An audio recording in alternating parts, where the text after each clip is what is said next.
Morning students, today we will be discuss about the properties. जैसे हमने last video में देखा कि हम किस तरह से सब्सटेंस को क्लासिफाई करेंगे, तो उनके लिए जो हमारा बेस होता है वो होता है प्रॉपर्टीज।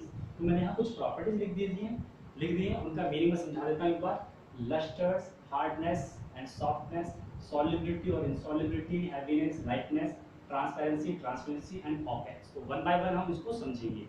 तो सबसे पहले आता है लस्टर प्रॉपर्टीज। लस्टर का मीनिंग होता है शाइनिंग अपीयरेंस। अगर कोई ऑब्जेक्ट जिसका अपीयरेंस काफ़ी शाइनी है, जैसे आप एक घर का चम्मच देखो, ठीक है, चम्मच काफ़ी शाइन करता है कंपैरेटिवली क्लोथ्स की। अगर मैं कपड़े को और चम्मच को दोनों को कंपेयर करूँ तो चम्मच काफ़ी ज़्यादा शाइन करता है। ठीक, क्यों? क्योंकि वो मेटल्स का बना हुआ है। तो मोस्टली जो सब्सटेंस मेटल्स के बने होते हैं वो क्या होते हैं, शाइनिंग अपीयरेंस शो करेंगे, यानी कि वो चमकेंगे। उसको बोलते हैं हम लस्टर प्रॉपर्टीज। तो जो सब्सटेंस चमक रहा है, ज़्यादा मेटल का बना हुआ है, they will show the lustres properties. और जो सब्सटेंस मेटल्स के नहीं बने होते हैं, जो डल अपीयरेंस शो करते हैं, वो हमारे क्या होते हैं, नॉन लस्टर्स प्रॉपर्टीज। जैसे मैं यहाँ कुछ एग्जांपल्स लेता हूँ, आप उनको क्लासिफाई करके कोशिश करना क्लासिफाई करने की। सपोज करो क्लॉथ्स, टॉय, अटेंसिल्स और एक और ऑर्नामेंट्स।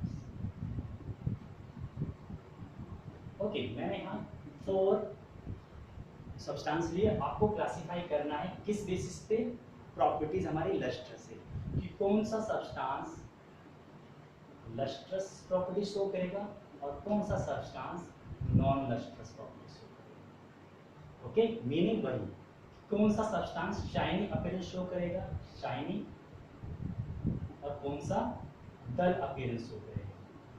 ठीक, तो क्लोथ्स में पता है, क्लोथ्स क्या है, नॉन मेटल्स के सब्सटेंस है। तो जो नॉन मेटल के सब्सटेंस होते हैं वो मोस्टली डल होते हैं, डल अपीयरेंस होता है ज़्यादातर का, सारे नहीं बोले मैंने। ओके, तो ज़्यादातर सब्सटेंस हमारे डल अपीयरेंस। तो क्लोथ्स एक चम्मच के कंपैरेटिवली काफ़ी डल होती है, इसलिए हम उनको किसमें रखेंगे, नॉन लस्ट्रस के अंदर। ठीक है, तो वो हमारे क्या होंगे, डल प्रॉपर्टीज, यानी कि डल अपीयरेंस होगा। तो clothes come under the non lustrous group. Similar second, toy. Toy किसके बने होते हैं, ज़्यादातर प्लास्टिक के टॉय बने होते हैं। तो जो हमारी प्लास्टिक होती है वो भी मेटल्स के कंपैरेटिवली डल अपीयरेंस शो करेगी। तो toy is also known lustrous. Okay, क्योंकि टॉय भी प्लास्टिक के बने हुए हैं। Second, sorry third, utensils. Utensils जो भी घर में बर्तन है आप उनको देखो, वो काफ़ी ज़्यादा शाइनी करते हैं इन सबके कंपैरेटिवली। चम्मच भी देख लो, चम्मच भी काफ़ी ज़्यादा शाइन करता है। तो वो अटेंसिल्स हमारे किसमें आएंगे, lustrous properties. Similar, ornaments, they will also come under the lustrous properties. क्योंकि जो हमारे ornaments होते हैं वो मोस्टली सोना, चांदी, है ना, यही सब, गोल्ड, सिल्वर, प्लेटिनम, इन सब के ज़्यादा बने होते हैं। तो जो हमारे मेटल्स हैं, सिंपल सा याद रखने का तरीका, वो लस्टर प्रॉपर्टी शो करेंगे। जो नॉन मेटल्स हैं वो लस्टर प्रॉपर्टी शो नहीं करेंगे। अब हम बात करते हैं second, hardness and softness. Okay, एक सेकंड।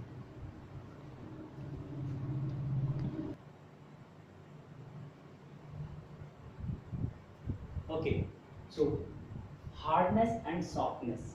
सो इसका सिंपल मीनिंग है, हार्डनेस जो सब्सटेंस हार्ड हो। हार्ड का मीनिंग्स आसानी से ना ब्रेक हो, ना आसानी से मुड़े, ना आसानी से टूटे, ना आसानी से वो ब्रेक हो। कहने का मतलब वो क्रश भी ना हो आसानी से। ठीक है, तो ऐसे सब्सटेंस क्या आएंगे, हार्डनेस के अंदर आएंगे। और ऐसे सब्सटेंस जो इजीली ब्रेक हो जाए, इजीली बेंड हो जाए, इजीली क्रश हो जाए, they will be come under the softness. जैसे पेपर हो गया, पेपर आसानी से मुड़ जाएगा, फट जाएगा। प्लास्टिक हो गई, आसानी से टूट जाती है। ठीक है, कपड़े हो गए, आसानी से बेंड भी जाते हैं, मुड़ भी जाते हैं। So they are example of the softness. Okay, तो हम उनकी प्रॉपर्टीज देखेंगे कि कौन सा ज़्यादा टफ है, कौन सा ज़्यादा सॉफ्ट है, उसके बेसिस पर उनको क्लासीफाई कर देंगे, हार्डनेस और सॉफ्टनेस। तो मैंने यहाँ कुछ एग्जांपल्स लिए हैं, iron, butter, tomato and diamond. So I think you can classify into the two groups, hardness and softness. ये हमारा क्या हो गया, प्रॉपर्टी हो गई। तो यहाँ पर हमारे हार्ड सब्सटेंस आएंगे, ठीक, हार्डनेस, और यहाँ पर सॉफ्टनेस। ठीक है, ये इनकी प्रॉपर्टीज होगी। तो आयरन काफ़ी स्ट्रॉन्ग होता है, जो लोहा होता है वो काफ़ी स्ट्रॉन्ग होता है, उसकी छोटी सी कील भी हम नहीं मोड़ पाते। तो आयरन क्या हमारा काफ़ी स्ट्रॉन्ग है, हार्ड है। तो iron is come under the hardness factors. Butter, butter काफ़ी सॉफ्ट होता है, वो इजीली पिघलने लगता है, उसको क्रश भी कर सकते हैं, पेंट भी कर सकते हैं। तो बटर काफ़ी सॉफ्ट होगा, तो butter will come under the softness groups. Tomato is also easily access, crush हो जाएगा, ब्रेक हो जाएगा, तो tomato is also come under the softness groups. And diamond is very hard comparatively other substance, so diamond is come under hardness groups. Okay, so I think you understand it very easily. Hardness and softness जैसे इनके नाम से पता लग रहा है, hard और soft के बेसिस पर हम उनको क्लासिफाई करेंगे. थर्ड प्रॉपर्टीज है सॉल्युबिलिटी एंड इनसॉल्युबिलिटी. अब हम इसको डिस्कस करते हैं.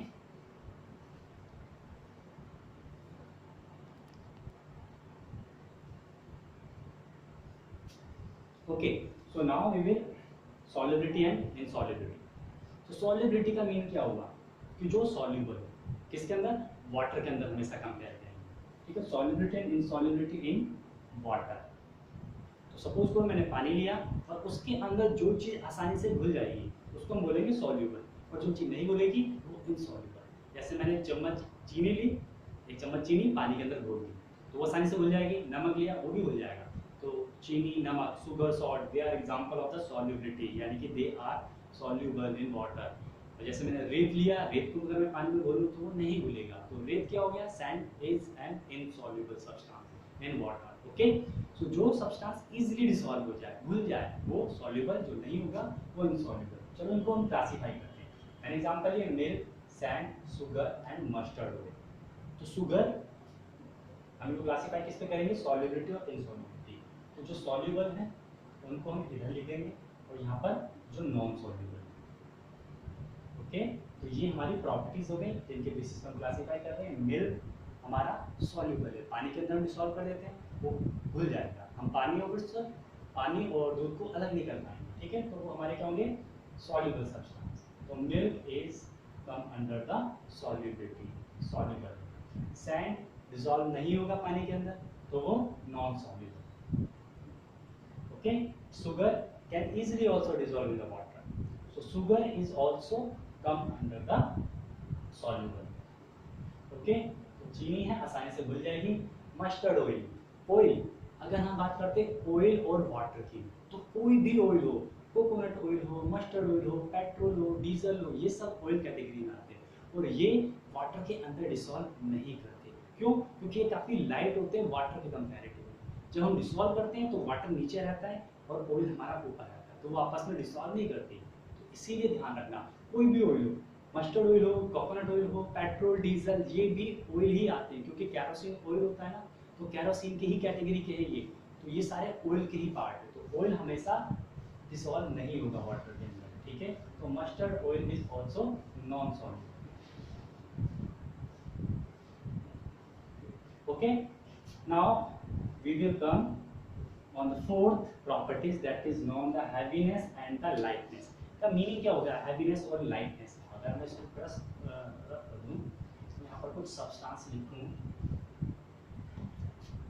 heaviness और lightness यहाँ पर लिख देता हूँ with respect water. ओके, तो हम किसी भी सब्सटेंस को heaviness और lightness, यानी कि हैवी कौन सा सब्सटेंस है और लाइट कौन सा सब्सटेंस है, किसके रिस्पेक्ट में बात करेंगे, वाटर के रिस्पेक्ट में. ठीक है, तो सपोज करो मैंने एक मार्कर लिया, ये इसको मैंने पानी के अंदर डाल दिया, एक बाल्टी पानी भरी उसके अंदर डाल दिया, तो ये मार्कर क्या करेगा, ऊपर तैरने लगेगा. ऊपर तैरेगा क्योंकि प्लास्टिक का बना हुआ है. जब ये ऊपर तैरेगा तो इसका मीनिंग क्या होगा कि जो पानी है और जो मार्कर है उन दोनों में हल्का कौन है, मार्कर, और पानी हैवी है. तो पानी के कंपैरेटिवली, वाटर के comparatively marker is lighter. Okay, तो जो ऑब्जेक्ट पानी पे फ्लोट करेंगे they will be non lightness, lighter. और हैवीनेस कौन सा होगा, जो सिंक कर जाएंगे बॉटम पे. मैंने एक लोहे की कील ली and I put it into the water, bucket of water, और it will be sink at the bottom.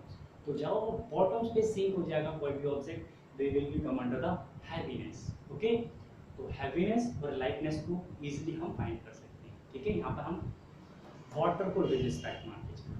जैसे मैंने कुछ एग्जांपल्स लिए यहाँ पर, अपनी तरफ से ले लेते हैं. वुड, नेल, प्लास्टिक, और एक और सोच लेते हैं, क्लोथ्स.